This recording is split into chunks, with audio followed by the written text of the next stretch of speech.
고린도전서 9장 16절에 말씀하고 있는데요. 그렇습니다. 우리의 삶 속에는 언제나 우리 복음을 전할 수 있는 그런 환경이 가득 차 있습니다.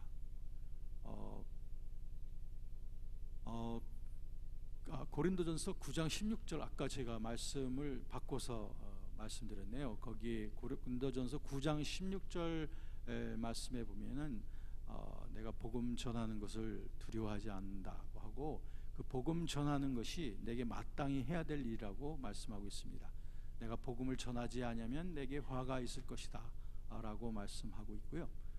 디모데 후서 4장 2절 말씀에 보면은 거기에 때를 얻든지 못 얻든지 주의 말씀을 전파하라고 하는 말씀이 있습니다. 그렇습니다. 우리의 삶은 복음 전도에 할 수 있는 그런 환경으로 가득 차 있습니다. 사람들은 전할 사람이 없어요 라고 말하지만 그것은 전혀 아닙니다. 우리 주변에는 복음을 나눠야 될 사람들로 무수히 가득 차 넘치고 있어요. 어딜 보든지 그런 사람들로 가득 차 있습니다. 그래서 복음 전할 사람이 없는 게 전혀 아니고요, 복음을 전할 준비된 사람이 없다면 없겠죠.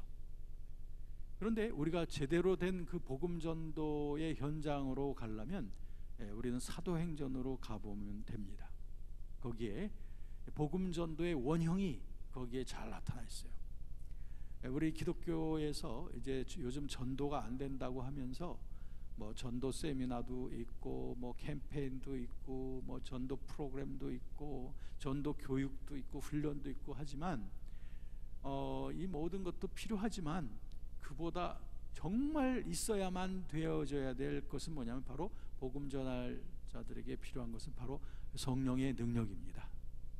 그래서 성령의 인도하시는 대로 따라 전할 수 있는 그런 민감한 성령 충만함, 이것이 복음 전도자에게 꼭 필요한, 그것은 있어도 되고 없어도 되는 게 아니라 반드시 있어야 되는 것이죠. 그러려면 우리가 사도행전으로 들어가면 거기에 제1세기의 우리 크리스찬들이 어떻게 복음을 전했던가 하는 것을 우리가 잘 볼 수 있습니다. 여러분, 사도행전 28장을 보게 되면 거기에 많은 기사와 이적이 나타난 것을 보게 되죠. 그러면서 복음이 힘있게 증거되어질 수 있었던 그 이유는 바로 하나님이 드러내시는 기사와 이적 때문이었구나 하는 것을 금방 알 수 있어요. 말씀이 입술로만 전해진 게 아니고요, 그 말씀에 따르는 표적이 있었던 거예요. 오늘 본문 말씀에도 보면 마지막 절에 그렇게 되어 있지만 말씀과 함께 따르는 표적으로 성령께서 말씀의 권위를 드러내신 거예요. 하나님의 살아계심을 권위 있게 드러내신 거죠. 생각해 보십시오. 우리가 전하는 그 입술로 전하는 말씀뿐이 아니라 그것을 증거해 주는 하나님의 능력이 역사하셔서 그 내가 말씀을 전한 그 대상자가 그 성령의 능력 때문에 그리스도 앞으로 돌아오게 되어진다면 복음 전하는 것이 얼마나 재미있고 기대가 되어집니까? 얼마나 익사이팅한 그런 일인지 몰라요. 그래요. 복음 전도, 성령께서 이끄시는 복음 전도는 정말 흥분이 되고 기대가 넘치고 정말 재미있고요, 굉장히 기대가 되어지죠. 바로 이런 삶을 살았던 사람들이 사도행전의 사람들이었던 것이고, 그러한 복음 전도의 결과가 급속하게 복음이 확산이 되어져 갔던 것입니다. 요즘도 기독교인들에게 핍박이 많이 있는 지역들이 있지만 이 초대교회만큼 그러한 그 핍박을 찾아보기가 쉽진 않아요. 핍박을 많이 당했던 시대라고 하면 아무래도 이 초대교회 때만큼의 그 핍박, 200년이 넘는 그런 핍박의 시대를 거쳤단 말이에요. 그렇다면 상식적으로 생각하면 그 로마 제국에서 그렇게 정책적으로 기독교인들을 탄압하고 또 유대인들이 계획적으로 그리스도인들을 탄압하던 그런 시대 속에 있다면 상식적으로 생각하면 이 기독교라고 하는 불이 타올랐다 금방 꺼지고 말 수밖에 없었던 것으로 생각이 되어져요. 그런데 결과는 그렇지가 않았죠. 오히려 그 복음 전도의 열정은 더 타올랐잖아요. 그리고 크리스천들도 더 늘어나게 됐죠. 더 지역적으로도 더 확산이 되어지게 된 것은 기독교인들에게 안정된 시간과 그런 때가 아니라 엄청난 핍박이 있었던 바로 그때 일어났던 일이 아닙니까? 그렇기 때문에 오늘날 아무리 복음 전도가 힘든 상황이라 할지라도 초대교회 때보다 더 힘들지는 않다 이 말이죠. 네. 그렇기 때문에 우리에게 준비하는 건 이렇게 보나 저렇게 보나 우리에게 성령의 능력에 의한 전도를 하기만 하면 되겠다라고 하는 것, 여기에 대한 결론을 갖게 됩니다. 그런데 또 우리에게 질문이 있습니다. 아니 그러면 그 핍박과 박해 속에서도 그렇게 힘있게 복음이 확산이 되어졌다면 그러면은 벌써 온 세계가 다 복음이 전해지게 되어지지 않았겠는가? 왜 여태까지 온 세상에 다 복음이 전해지지 못하고 있는가? 라고 하는 질문이죠. 사실은 그 초대교회 때만큼 그런 열정과 능력으로 복음이 전해졌다면 아마 200년, 300년, 400년이 다 가기 전에 온 세상에 복음이 다 확산되어졌을는지도 몰라요. 그런데 그동안의 역사를 살펴보게 되면 이런 핍박 속에서 확산되어지던 기독교가 이제 로마 제국 내에서 상당한 위치를 갖게 됩니다. 그러다 보니 이제 많은 사람들이 교회로 찾아와요. 다른 종교를 믿던 사람들도 교회로 막 찾아오게 되고 로마 황제까지도 기독교인이 되는 그 시대가 돼버립니다. 그러다 보니까 어떤 일이 벌어지게 됐냐면 예전에 있었던 성령의 강력한 역사에 움직이는 교회가 아니라 교회의 권위가 성령께 권위가 주어지는 것이 아니라 하나의 교권 제도가 생기게 된 겁니다. 그래서 교황 제도가 생기게 된 것을 여러분들이 아시죠? 사실 교황이라고 하는 제도는 하나님이 만드신 것도 아니고 성경에 계획된 것도 아님에도 불구하고 인간들은 이 교회를 제도화시켜 나가면서 마치 구약에도 보면 우리에게 왕이 있어야 되겠습니다 라고 말했던 것처럼 교회 내에서는 뭔가 우두머리를 꼭 있어야만 되겠다라고 하는 그런 식으로 굳어져 가게 된 것이죠. 그러다 보니까 성령님의 자유로운 초월적인 역사가 교회에서 점점 숨이 막혀져 버리고 그 대신 교회 감독과 교황이 그 모든 것을 통치하는 시대가 되어버렸으니 그것이 바로 중세 가톨릭 교회 시대였습니다. 그러다가 이제 이런 잘못된 관행을 깨트리기 위해서 시작된 것이 16세기 종교개혁이거든요. 그래서 우리가 첫 번째 제1강에서 살펴보았던 그 칼빈의 얘기도 했습니다만 이 종교개혁은 잃어버렸던 그 말씀의 권위를 다시 되찾는 그러한 위대한 함성이었던 것입니다. 그래서 종교개혁을 통해서 중세시대 때 1000몇백 년 동안 닫혀져 왔던 이 성경을 이제 평신도들이 자유롭게 읽을 수 있는 시대가 열어져 가고 이 성경을 제대로 해석하는, 그러니까 교황이 해석해 주는 게 아니라 그래서 교권이 성경을 해석해 주는 게 아니라 성경을 신자들이 각각 성령의 조명을 받아서 성경을 해석할 수 있는 시대가 이제 16세기 종교개혁을 통해서 이루어지게 된 거예요. 자, 여기까지 잘 이해되시죠? 여러분들은 A+시니까. 오늘 이 모임이 그 6번에 걸친 모임이 오전 시간에 되어진 게 참 다행이라고 생각해요. 저도 학교에서 학생들 가르치다 보면 오전 클래스하고 오후 클래스하고 학생들의 그 눈의 총기가 틀려요. 아침에는 뭔가 공부해봐야지 하면서 딱 앉아가지고 집중력도 많이 있는데 점심 딱 먹고 나면 이제 쫙 풀어집니다. 그런데 어떤 클래스는 야간까지 또 진행되는 클래스도 있거든요. 그러면은 아침부터 저녁까지 이 공부를 하면은 앞에서 강의하는 사람은 괜찮아요. 근데 피교육자는 항상 피곤한 거예요.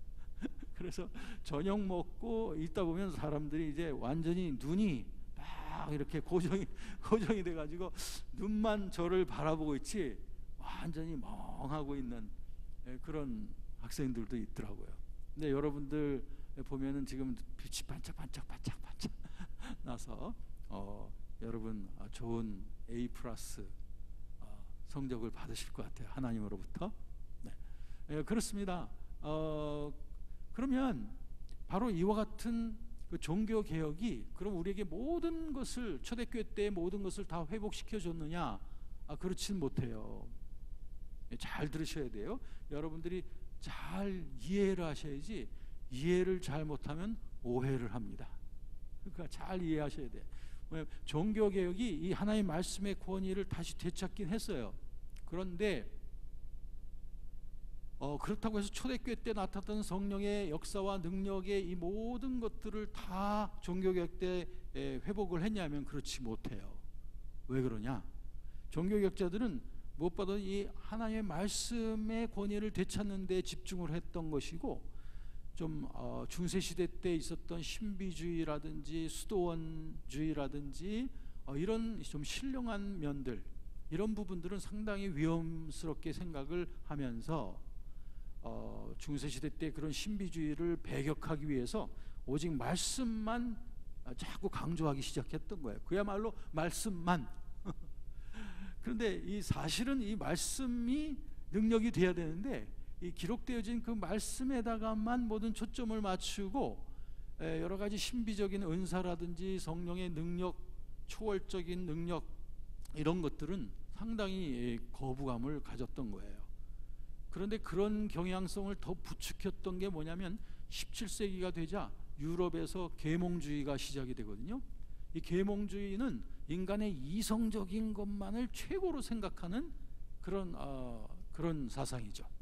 이것이 교회 내에도 확 불어닥침으로 말미암아 그 계몽주의의 영향이 교회 내에서 순합리주의적인 인간의 이성적인 것만을 인정하는 이런 경향성을 더 부추겨 놓게 됐던 거예요. 그러다 보니까 신비적인 것, 그러니까 초이성적인 그러한 신비적인 기적이나 이런 것들은 교회 내에서 이제 받아들이기 힘든 시대가 돼버리고 만 거예요. 유럽의 기독교를 말하는 겁니다. 그러니 얼마나 답답했겠습니까? 성령께서는 또 얼마나 답답했겠어요? 예, 이런 시대를 흘러온 거예요. 그런데 그 영향을, 계몽주의의 영향을 기독교 신학이 받았습니다. 그래서 기독교 신학에서 여러 커리큘럼을 짜거나 할 때에 이 계몽주의의 영향을 많이 받게 되어서 오늘에까지 오게 된 거예요. 그러니 사실은 이 신학교에서 이 성령의 능력을 확산시켜 나가고 강력한 그 그리스도의 제자들이 양성되어지는 그런 신학교가 돼야 되는데 그게 너무 부족한 겁니다, 요즘.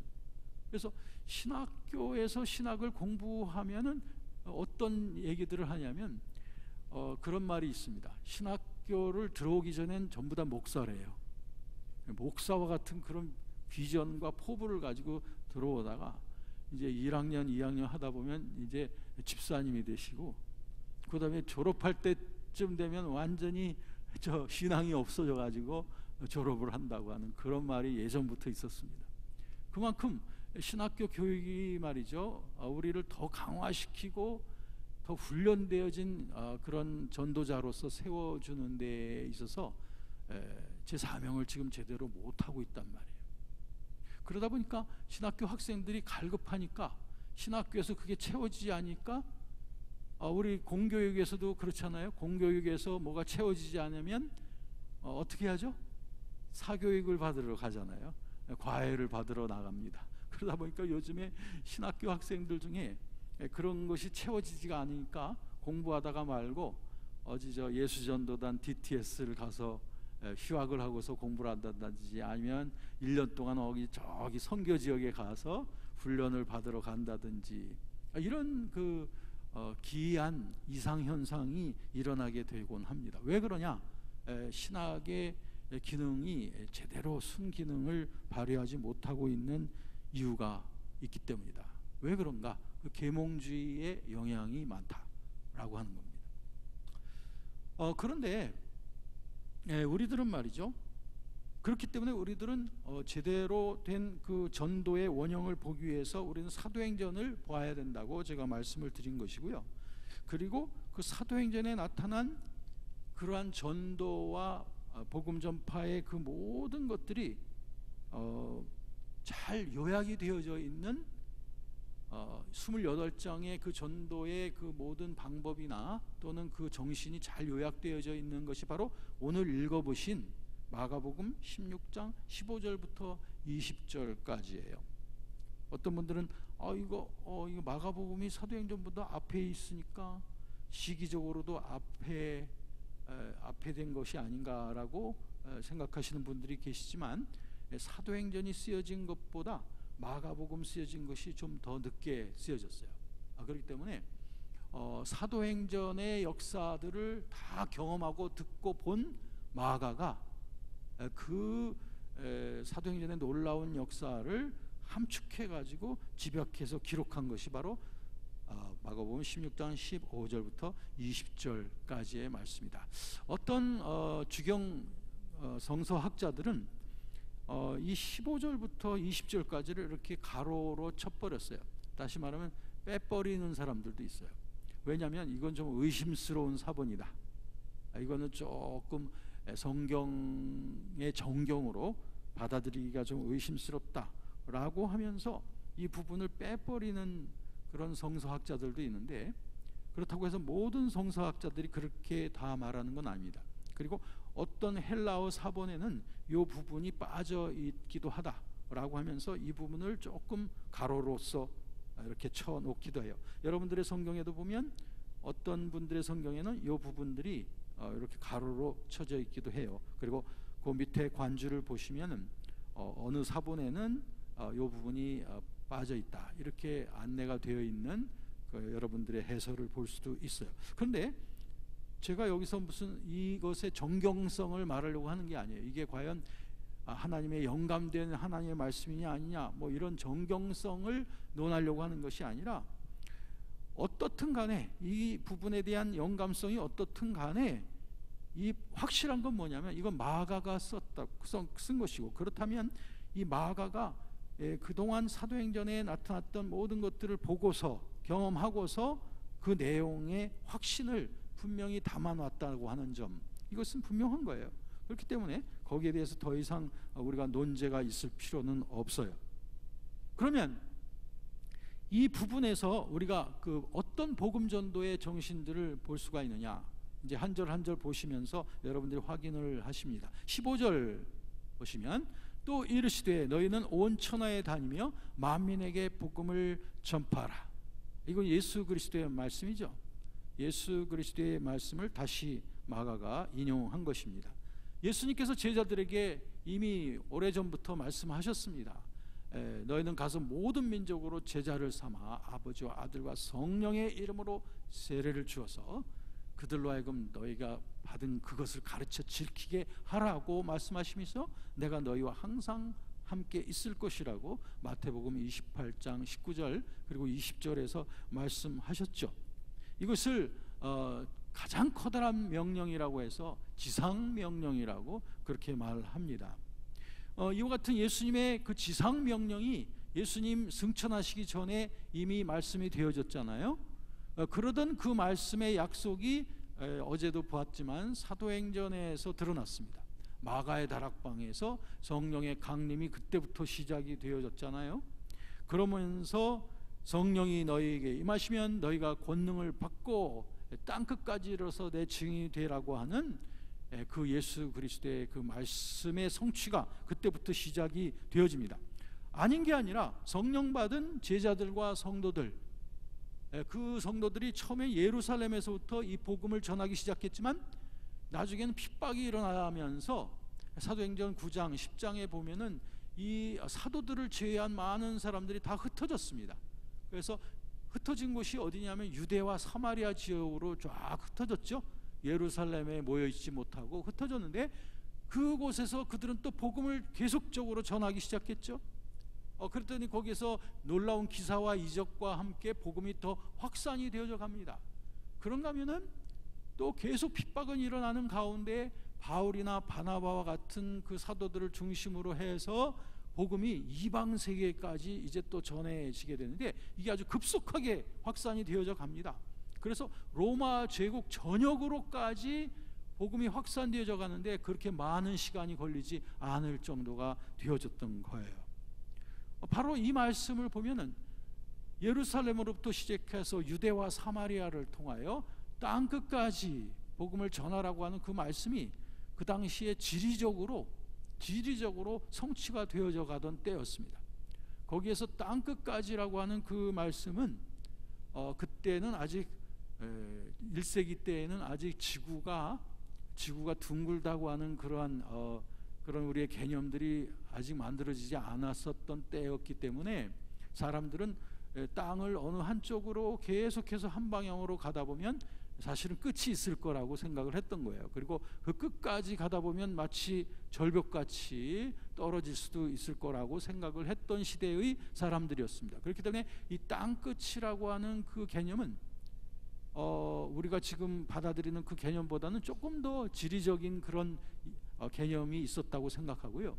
특별히 이 땅끝이라고 하는 것은 그 당시에 살고 있었던 로마 제국의 전체를 말하는 것으로서 로마 제국의 그 변방의 끝까지를 의미하는 바가 참 컸던 겁니다. 그래서 바울은 할 수만 있으면 로마에 복음을 전하려고 했죠. 로마 제국의 수도였던 로마에 복음을 전하려고 했던 그 이유는 땅끝까지, 로마 제국의 땅끝까지 복음이 확산되어지는 것을 꼭 눈으로 보고 싶었던 거죠. 그러한 바울의 간절한 열망이 있었던 것도 이 말씀하고 관계가 있습니다.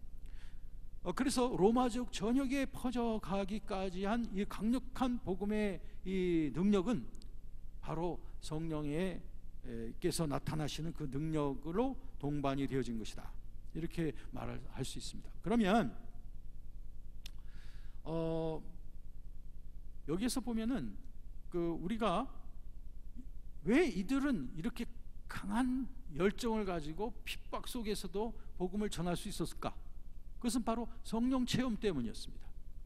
그들이 성령을 체험한 거죠. 성령 체험이면 그 예수 체험입니다. 예수 체험, 즉 성령 체험을 함으로 말미암아 이제는 내가 살든지 죽든지 날 위해서 죽기까지 하신 그분을 위해서 나 사는 것만이 나의 인생의 목적이라고 하는 분명한 삶의 새로운 방향이 만들어졌기 때문에 가능했던 겁니다. 예수께서 왜 나를 위해서 죽으셨는가? 나를 구원하시기 위해서다. 그럼 나는 어떻게 살아야 되는가? 나는 이제부터는 주님을 위해서 사는 것뿐이다. 아주 명확한 귀결이 주어지게 되는 거죠. 그리고 그리스도의 영이신 성령께서 내 안에 왜 와서 활동하고 계시는가? 그것은 바로 하나님의 뜻을 나를 통해서 이루기 위해서이시다.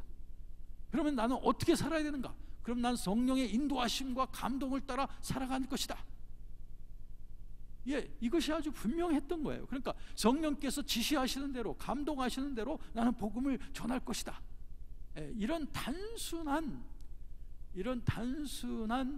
그 마음의 의식이 그들을 전도의 현장으로 불러갔던 것이죠. 그리고 그 전도의 현장 속에서 성령께서 하시는 일들을 보게 된 것이죠. 제가 지난번 몇 번째, 첫 번째 강의인가요? 두 번째에서 제 아내와 함께 14개월을 2008년에 있었던 일입니다. 2008년 1월부터 2009년 2월까지 14개월 동안 제 아내와 함께 그 선교 현장을 14개월 동안을 다녔다고 말씀드렸지 않습니까? 그때 저들의 주된 목표가 뭐였냐면 성령께서 하시는 일을 보기 원한다라고 하는 것이었습니다. 그때 저희들이 이제 목격하고 또 경험했던 것은 성령께서 그분의 뜻대로 각 현장의 필요를 따라서 하나님께서 일을 하시는구나 하는 것을 정말 명확하게 여러 가지 면에서 그 증거들을 볼 수가 있게 되었거든요. 그러면서 저희들이, 제 아내와 제가 다시 새롭게 다짐했던 건 뭐냐면, 그래 인생을 산다는 것 그렇게 복잡한 거 아니야. 그저 성령의 인도하심만 따라서 사는 거야. 나는 오직 그분의 인도하심을 따르고 겸손히 그분께 복종하며 살아가는 것, 그런 모든 것으로 충족한 거야 하면서 더욱더 단순한 삶을 살 것에 대해서 아내와 함께 다시 다짐을 했던 그런 시간들이 있었습니다. 사실 그래요. 거듭난 자들이 이제 예수 그리스도의 영이신 성령님을 모시고 났다면 그때부터 그들의 삶은 단순해져야 돼요. 그때부터 그들의 삶의 유일한 목표는 그분을 따라 살아가는 것이 돼야 된다 이거죠. 성령님을 따라 살아가는 거예요. 성령님을 따라 살아갈 때 우리는 먹든지 마시든지 무엇을 하든지 하나님의 영광을 위해서 할 수가 있어요. 고린도전서 10장 31절.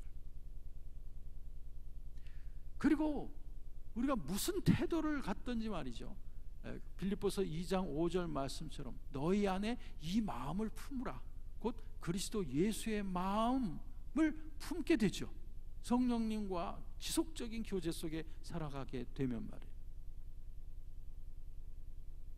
골로새서 3장 23절에 있는 말씀처럼 그러므로 너희가 무엇을 하든지 사람에게 하듯 하지 말고 하나님께 하듯 하라.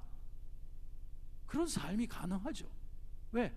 늘 성령님과 동행하며 그분의 임재 속에서 순종하니 작은 일 큰 일이 따로 없습니다. 모든 일들이 다 주님을 향한 일이죠. 모든 사람들이 다 귀중한 분들이에요. 왜? 그들 속에 계신 하나님의 형상을 내가 인정하기 때문에. 그러니 모든 일, 모든 만남, 모든 관계가 다 소중하고 그 모든 관계, 일, 만남 속에 좌정하고 계시는 그 하나님의 임재하심을 느끼고 믿고 인식하면서 살아가는 것이 주님과 동행하는 삶이 아닙니까? 그렇다면 이 주님의 임재로부터 우리가 벗어나지 아니하고 우리는 24시간 무엇을 하든지 어디를 가든지 주님이 함께 나와 동행하고 계심을 인식하면서 살아갈 수 있는 거 아닙니까? 그럼 그보다 더 중요한 게 어디 있어요? 이 세상 살면서 그보다 더 보배로운 것이 어디 있느냐 이거죠. 나에게서 많은 사람들이 떠나간다 할지라도 또 내가 갖고 있던 많은 것들을 내가 잃어버린다 할지라도 그분과 함께하는 그 소중한 주님 중심의 그 임재의 그 축복이 내 안에 계속 나를 만족시켜 가고 있다면 아니 세상에 이보다 더 귀한 보배가 어디 있느냐고. 저는 오히려 많은 것을 다 팔고 많은 것을 다 넘겨주고 오히려 이 주님과의 복된 하나님과의 임재를 찾겠습니다. 차라리 하나님 성전 문지기로서 하루를 사는 것이 악인의 장막에서 첫날을 구하는 것보다 더 낫습니다. 로마서 14장 17절 말씀처럼 하나님의 나라는 먹고 마시고 입고 하는 것이 아니라 성령 안에서 누리는 의와 평강과 희락입니다. 이 내심 천국이 이루어진 사람에게는 모든 것이 다 천국이죠.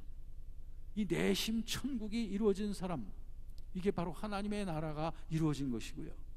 이 하나님의 나라를 확산시켜가는 그 기쁨, 이것이 우리가 인생을 사는 멋이고 목적이 아니겠습니까? 저는 하루를 살아도 그렇게 살고 싶어요.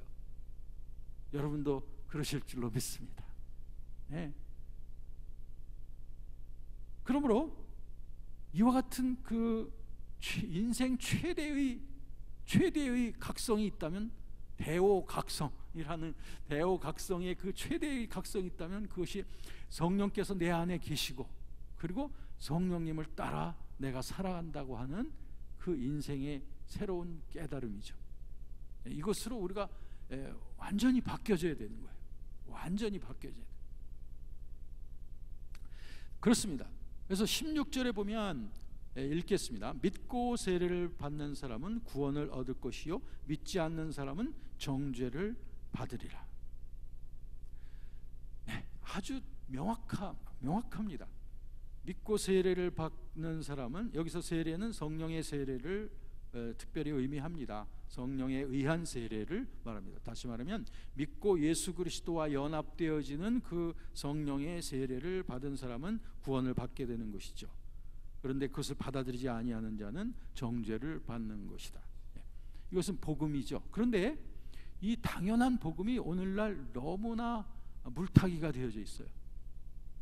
그래서 이 말씀을 그대로 믿고 받고 그대로 적용하려고 하지 않고 요즘 굉장히 미혹되어진, 복음을 미혹시키는 많은 그런 잘못된 그런 사상과 그런 유행들이 있습니다. 그 첫 번째는 뭐냐면 꼭 예수만 믿어야 구원받느냐라고 하는 질문입니다.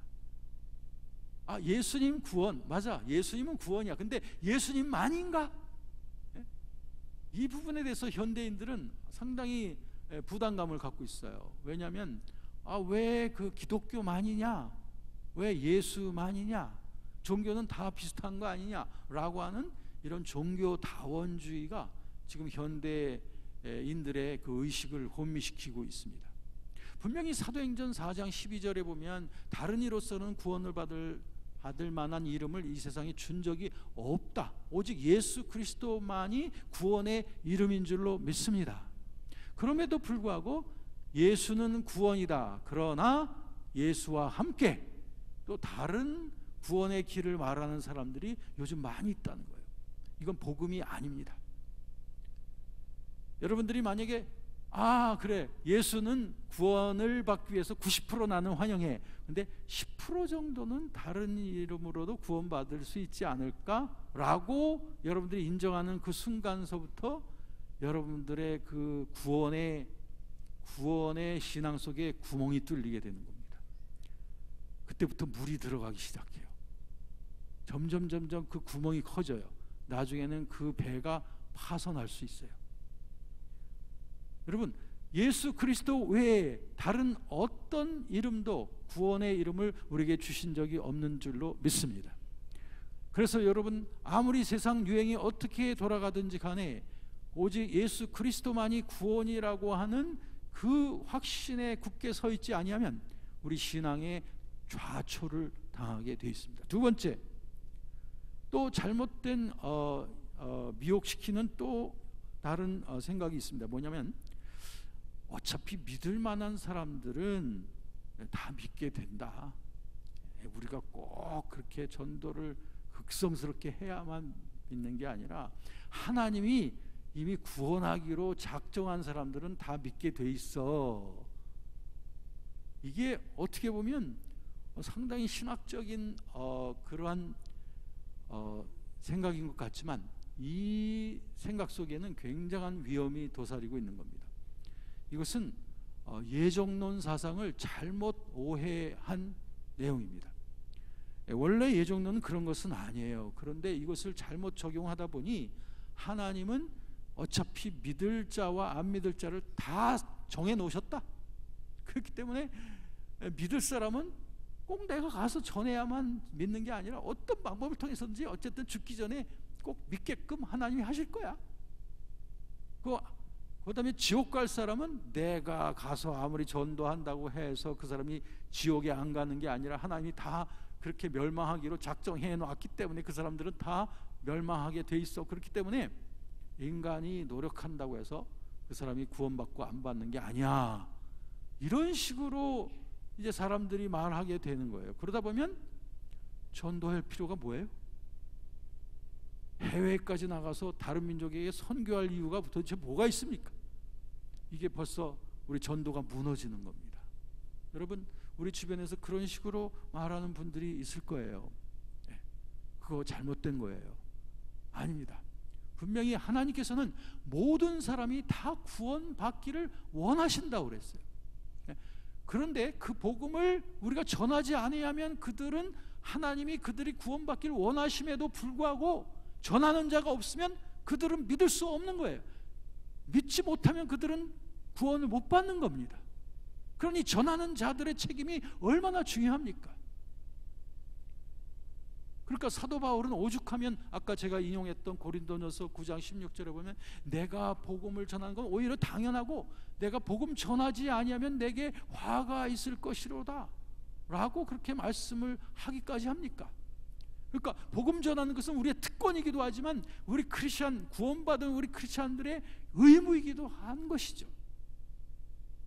우리가 전하지 않으면 그들은 멸망을 받기 때문입니다. 그러므로 이와 같은 잘못된 안일한 신념에 우리가 빠져서는 안 됩니다. 세 번째는 그래도 나도 전도하기 원하는데요, 난 전도의 은사가 없습니다 라고 말하는 분들이 있어요. 아니, 전도의 은사라는 게 어디 있어요? 성경 어디에 그런 게 있죠? 전도의 은사? 네. 전도의 은사가 아닙니다. 전도의 명령입니다. 그럼 왜 전도의 은사가 있는 분들이 따로 있던데요 라고 하는 말도 하십니다. 그건 뭐냐면 모든 분들에게 전도의 의무가 있는 것이죠. 그런데 이제 그 일을 순종하면서 하시다 보면 전도하는 일에 더 열매가 많으신 분들이 계시죠. 그러다 보니까 남들이 볼 때는, 전도 못하는 분들이 볼 때는 저분은 전도의 은사가 많아서 저런 거야. 그러니까 그러면서 스스로 좀 합리화하는 거예요. 나는 전도의 은사가 없으니까 빼주세요. 아니에요, 빼줄 게 아니에요. 이건 구원받은 자들이라면 전도하는 건 마땅한 일이에요.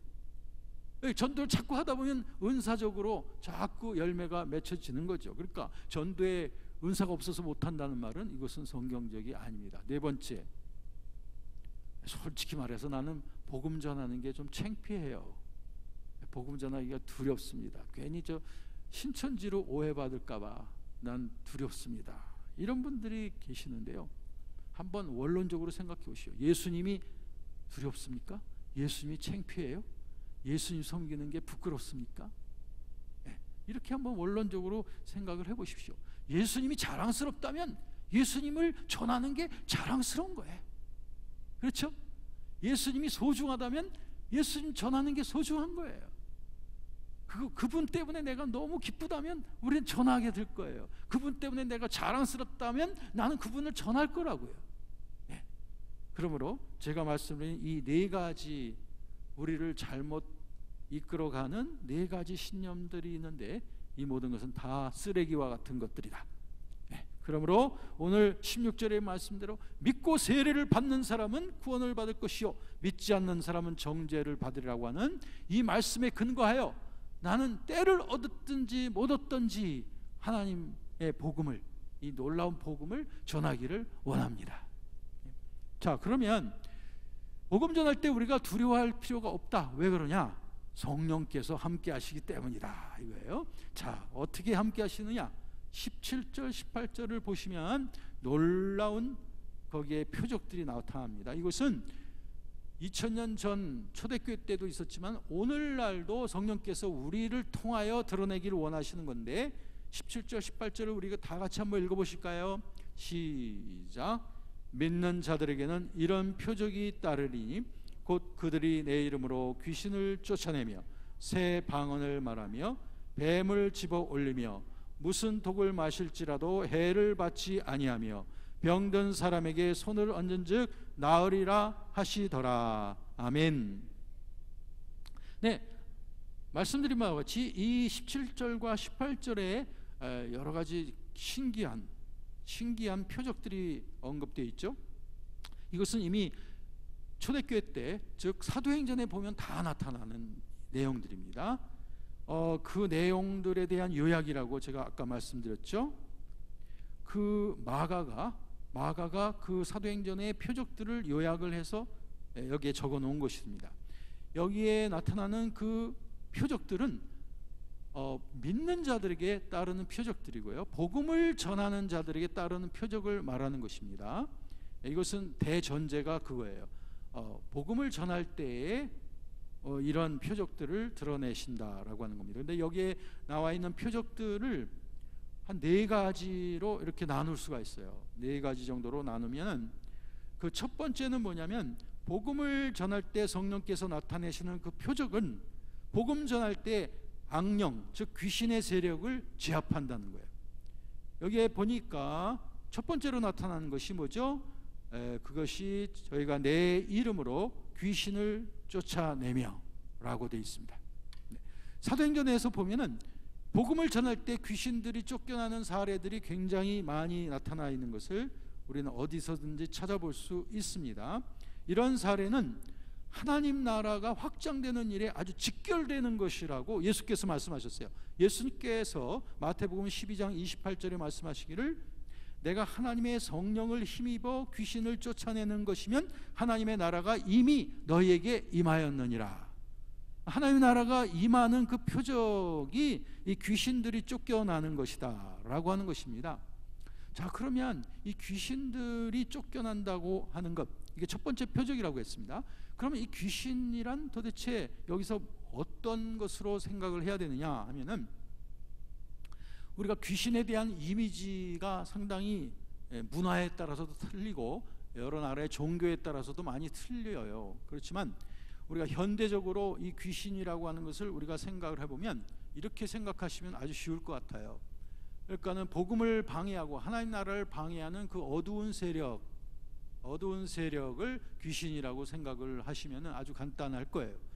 귀신 할 때 여러분들이 어떤 전설의 고향에 나오는 그런 처녀 귀신을 생각하면 이건 실패해 버리는 거예요. 그런 식으로 귀신을 떠올리게 되면 여러분들은 귀신에 대한 그 이미지에 올바른 이미지를 갖지 못하는 거예요. 왜냐하면 귀신은 영이에요. 그렇기 때문에 여러분 귀신이라고 할 때 어떤 형체 같은 것이 생각나면 그건 벌써 여러분들이 설정해 놓은 이미지예요.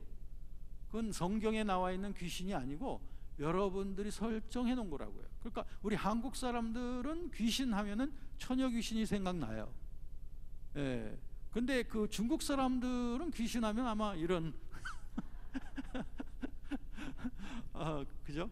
예, 강시라고 하나요? 예, 그런 게 생각나고, 유럽에서는 또 귀신 하면은 드라큘라, 예?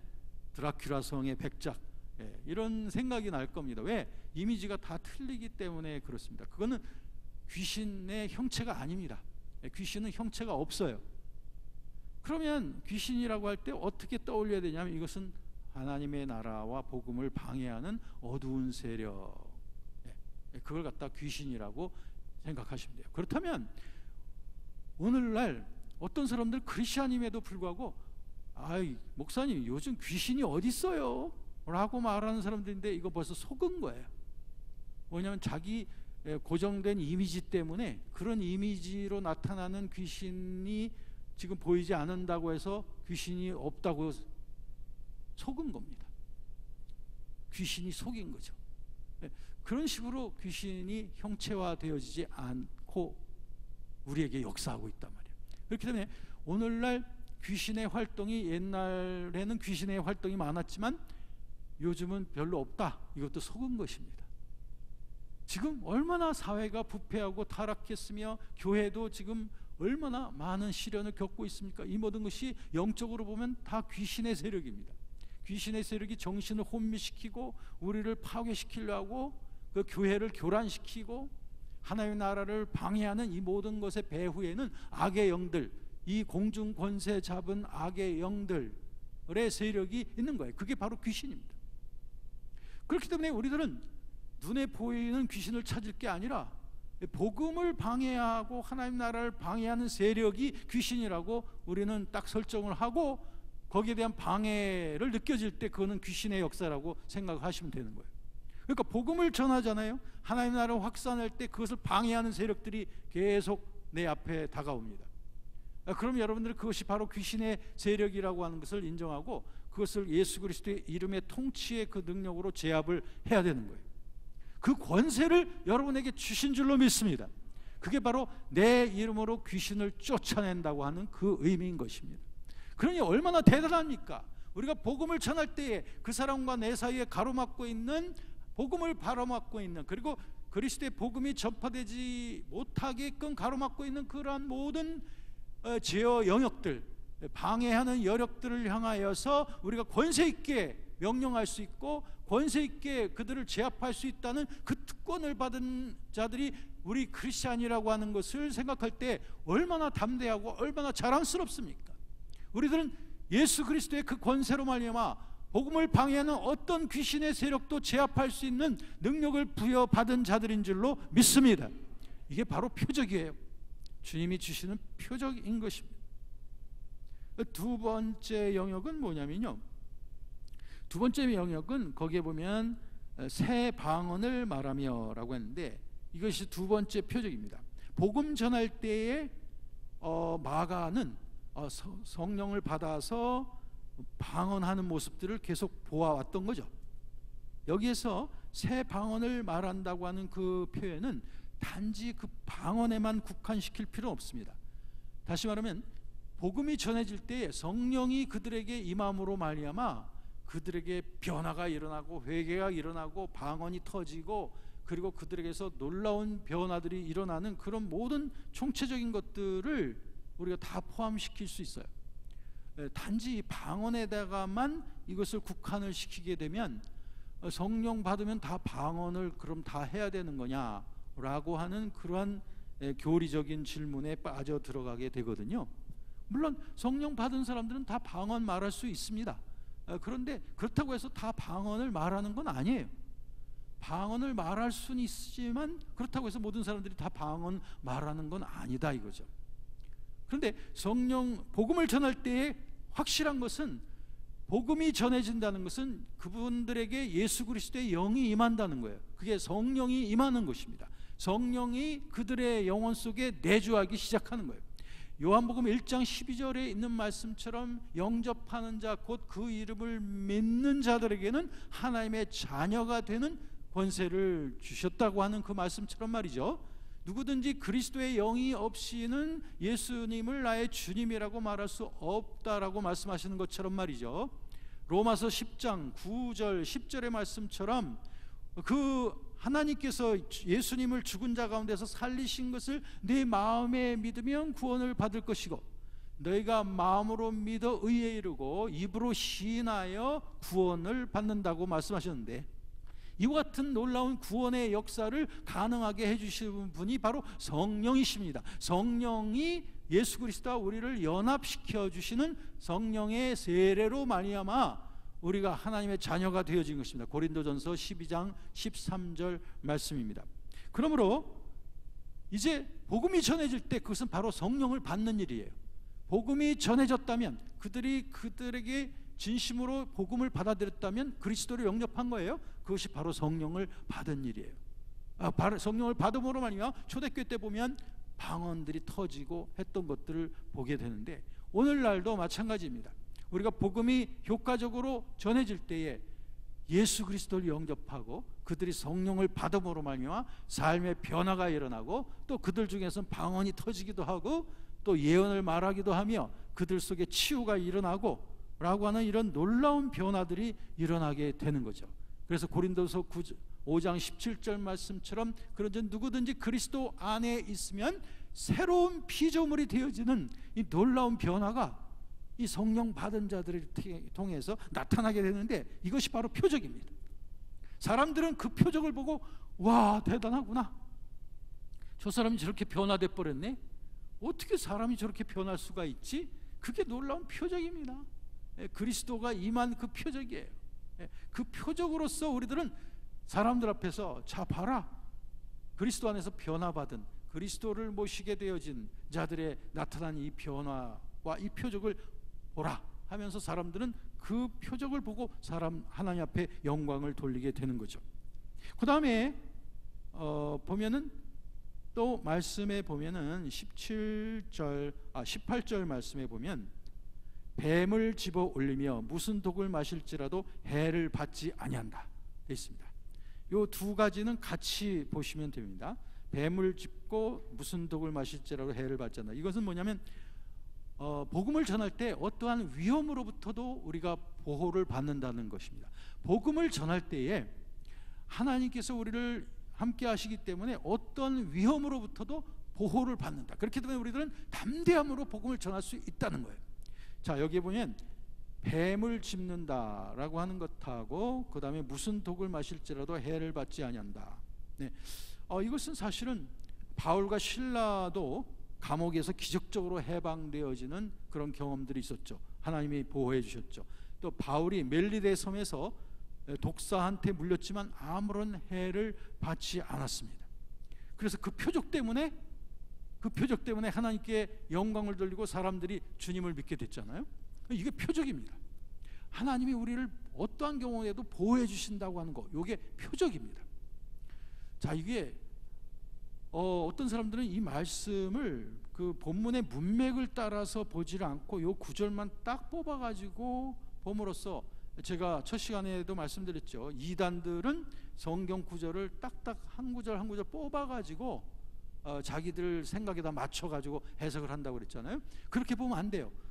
이단들이 꼭 아니더라도 이 말씀을 요 구절만 딱 뽑아가지고 이렇게 하면 안 돼요. 뱀을 집어 올린다, 무슨 독을 마실지라도 해를 받지 않는다 해가지고 정말 독사를 자꾸 손으로 잡으려고 하고, 그 다음에 그 독약을 마시고도 나는 그리스도인이기 때문에 안 죽는다, 이런 식으로 하면 이거는 완전히 성경을 잘못 해석한 거예요.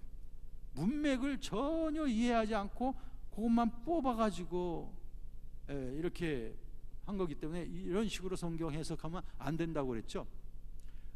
작년인가요? 미국에서 어떤 교회의 목사님이 예배 중에 돌아가셨어요. 왜 돌아가셨냐면 뱀, 독사를 이제 목에다 칭칭 감고 그러고선 이제 설교를 하는 거예요. 근데 그 젊은 목사인데 그분의 아버지가 그 교회 목회를 하시던 분인데, 그 아버지 목사님이 독사에 물려서 돌아가셨어요. 그런데 그 아들 목사가 그 교회의 목회자로 위임을 받았는데, 이분이 또 독사를 가지고 독사를 칭칭 감고서 예배를 하는 거예요. 왜 그럴까요? 왜 그럴까요? 이 구절 말씀을 가지고 뱀을 독사에 물리지도 않고 물려도 죽지 않는다 라고 이걸 강조하면서 마치 이걸 가지고 하나님이 기적적으로 나를 보호하시고 이런 기적의 하나님이라고 하는 것을 강조하기 위해서 이런 것을 잘못 인용한 거죠. 그래서 독사를 감고서 이렇게 하다가 그 독사가 귓바퀴를 콱 물었어요. 그랬는데도 계속 이분은 마이크를 잡고 피를 철철 흘리면서도 뱀을 집으며 무슨 독을 마시죠 해를 받지 아니하며 하다가 그냥 푹 쓰러졌어요. 그래가지고 드디어 이제 실려서 병원으로 갔는데 이미 때가 늦은 거죠. 그래서 그분이 그렇게 해서 또 돌아가셨어요. 아니, 아버지만도 아니고 아들까지도 그런 식으로 그 참 어처구니 없는 그런 운명을 달리하게 되었는데, 그 어디서 그 안타까운 일은 왜 그렇게 생겼을까요? 이건 성경을 잘못 해석한 겁니다. 성경 구절을 너무 독단적으로 해석을 했기 때문인데, 여러분도 마찬가지예요. 이 말씀을 그저 배경을 이해하지 않으면 안 돼요. 이 배경 뭐예요? 이건 뭐냐면 말씀을 전하고 복음을 전할 때, 하나님 나라를 확장해 나갈 때에 하나님께서 위험으로부터 보호해 주신다는 그 말의 의미입니다. 그러니까 이걸 갖다 시험하려고 하면 안 돼요. 제 아내 얘기를 했지 않습니까? 제 아내가 2008년도에 저와 함께 14개월 동안의 그 선교 여행을 하기 전에 굉장히 몸이 안 좋았죠. 그런데 하나님이 그 기적적인 치유를 하셨다고 했지 않습니까? 그래서 나왔는데 14개월 동안 정말 험한 곳을 많이 다녔어요. 그런데 하나님께서 제 아내가 알약 하나 먹지 않고 14개월을 지낼 수 있도록 하셨어요. 그래서 그것은 전적으로 하나님이 보호하시고 어떤 위험으로부터도 보호하셨기 때문에 가능한 것이다. 왜 가능할까? 그거는 하나님의 영광을 위해서, 복음을 위해서 하나님이 보호해 주셨기 때문이었다라고 하는 거죠. 이제 마치고 돌아왔습니다. 그리고 10년 동안 제 아내의 몸은 정말 아무 일도 없었는데, 작년에 이제 제 아내가 그 방학 동안에 그 외국에 나가서 무리를 하면서 그때부터 이 심장이 다시 재발이 됐어요.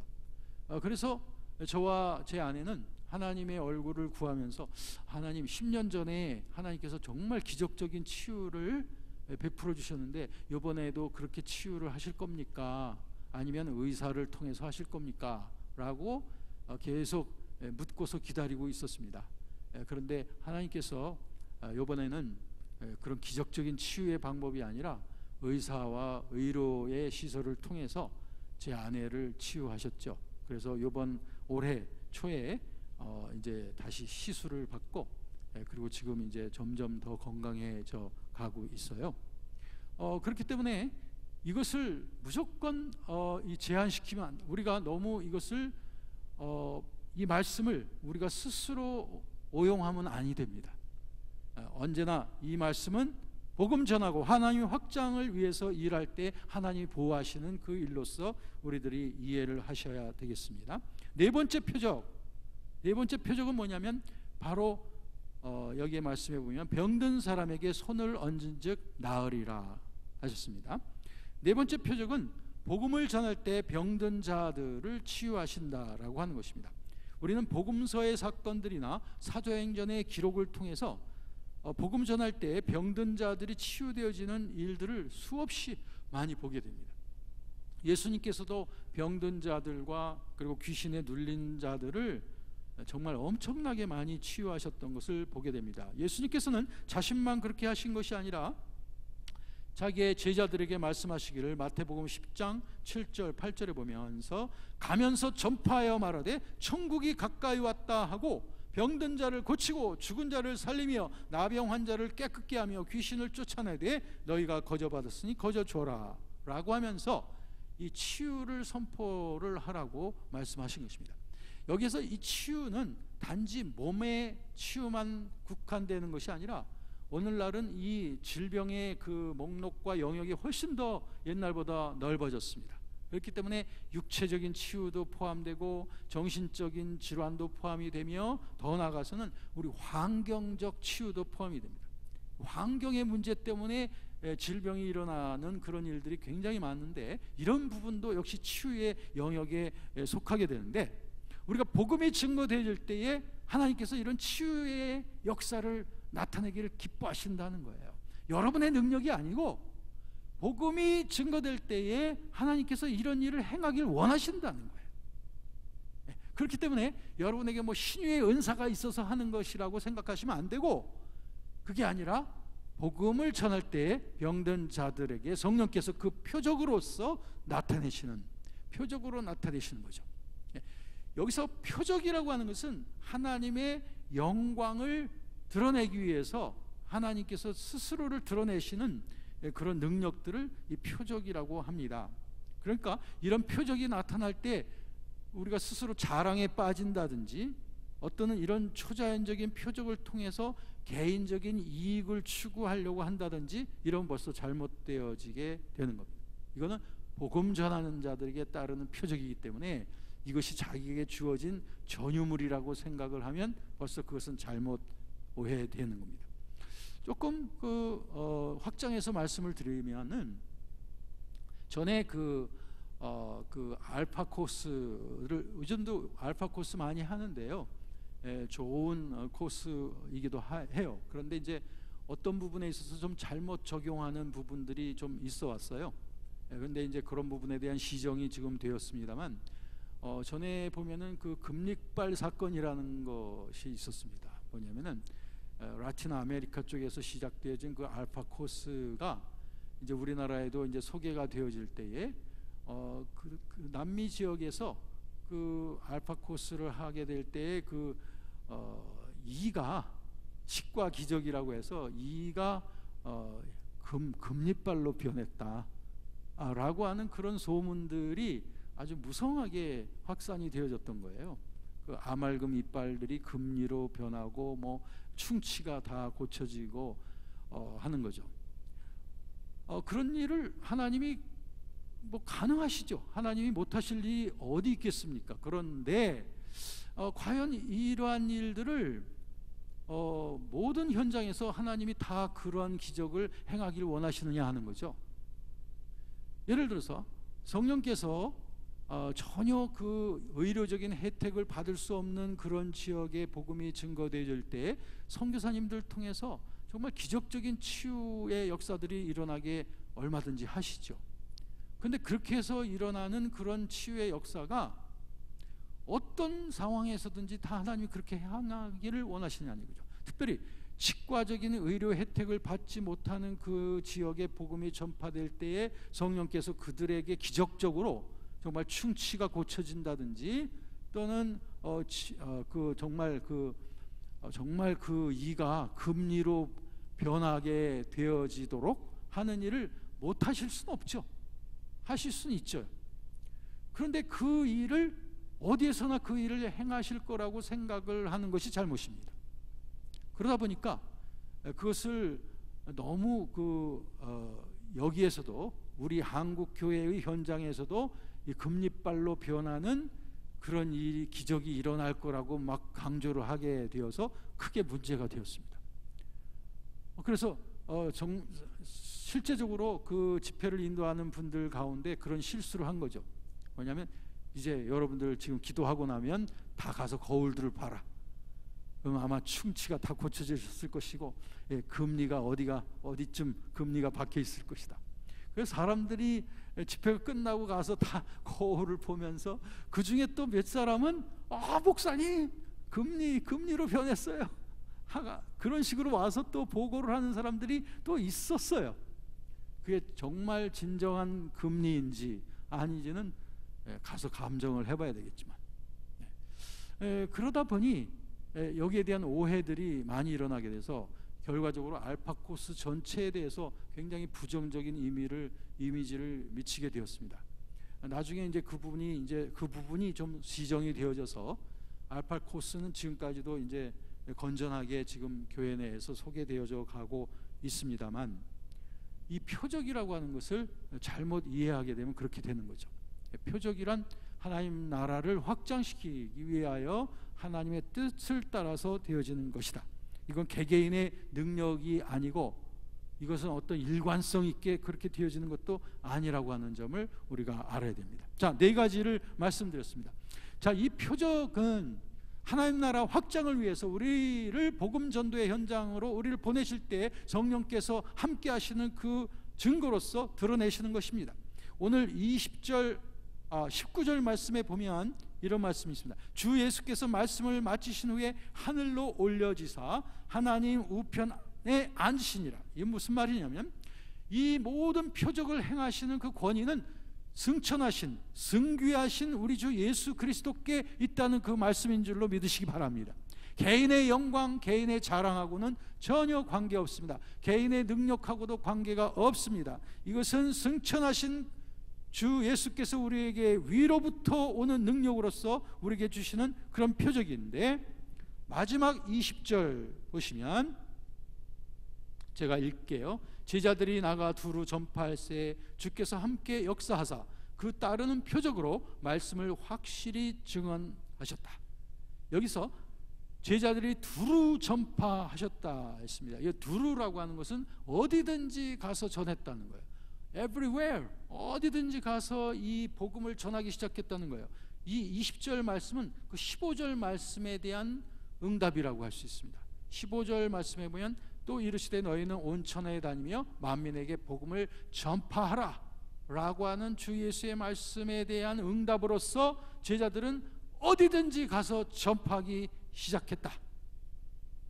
그랬더니 주께서 함께 역사사, 이게 굉장히 중요한 말이에요. 주께서 함께 역사사, 복음을 전할 때 주님이 함께 하시는 역사가 있어야 됩니다.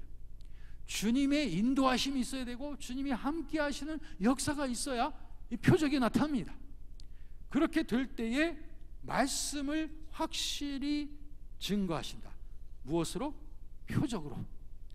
표적으로서 그 말씀을 확실히 증거하신다. 현대인의 성경에는 이렇게 번역이 되어 있습니다. 그들에게 따르는 기적으로 그들이 전하는 말씀이 사실임을 확증하셨다. 이렇게 되어 있습니다. 여러분, 자, 오늘 이 복음 전도의 원형을 다시 살펴보았습니다. 자, 이제 간단하죠. 아주 단순하게 모든 게 다 정리가 되어졌어요. 이제 우리 두려워할 것도 없고 이제 그분이 함께 역사하시기만 하면 되는 줄로 믿습니다.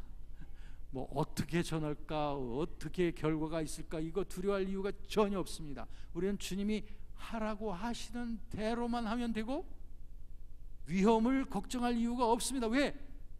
주님이 보호해 주실 줄로 믿습니다. 그리고 그 우리를 가로막고 있는 어둠과 흑암의 세력을 두려워할 이유가 없습니다. 왜? 주 예수 그리스도의 권세로서 우리가 제압을 할 수 있기 때문입니다. 그리고 우리 말로써 그들을 설득하는 게 아닙니다. 왜냐하면 내가 복음을 전할 때에 주의 성령이 그들에게 임하는 거예요. 예수의 영이 그들에게 임하는 것입니다. 그리고 설령 그들 가운데 연약한 자, 육체적으로, 영혼적으로, 환경적으로 연약하고 눌려있는 자가 있다 할지라도 우리가 그들을 위해서 손을 얹어 기도하거나 손 붙잡고 기도하고 또는 말씀으로 그들을 위해서 전할 때 그들이 치유되어짐으로 말미암아, 치유되어지는 그 표적이 나타남으로 말미암아 복음이 확실하게 증거되어지는 줄로 믿습니다. 그러므로 담대하게 전하십시오. 그 자랑스럽게 전하십시오. 주님이 이 귀신을 쫓아내시며 주님께서 병든 자들을 치유하시고 그리고 권세 있게 성령이 그들에게 임하게 하시며 여러분들이 전하는 그 현장을 하나님이 보호해 주실 줄로 믿습니다. 이 네 가지 영역의 표적이 복음 전하는 자들에게 함께 하실 때 우리가 두려워할 것이 뭐가 있겠어요? 자랑스럽게 우리는 복음을 전하며 성령께서 이루시는 그 열매를 우리는 확인하면 되는 거예요. 즐거움과 기대와 그리고 벅찬 가슴으로 성령께서 행하시는 일들을 우리가 즐거워하면 되는 겁니다.